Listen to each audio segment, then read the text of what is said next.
Hang on. No, this was never the point. They've stopped teaching that socialism means the government owns the means of production. They always leave that out these days.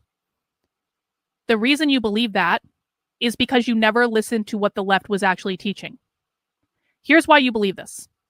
Because you listened to right-leaning commentators talk about the left. You listened to people who only talked about the philosophy, didn't actually talk about what the activists were teaching in the real world. There is a difference between the philosophy, the stuff written 200 years ago by dead people, and what people actually say and do in the real world. How you learned about the left was probably from right-leaning academics who were going based on the philosophy that was written 200 years ago.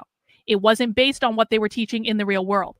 That's why you think that when the left says they want to abolish private property, they're just talking about the means of production. By the way, the Communist Manifesto literally talks about everything the left wants to do nowadays. It's just that the right never understood what it actually meant. So, to the left, capitalism has always, from the very beginning, been both an economic and a cultural model. That is what they believe. It was never just about the government owning the means of production. That's just one teeny tiny little aspect of it.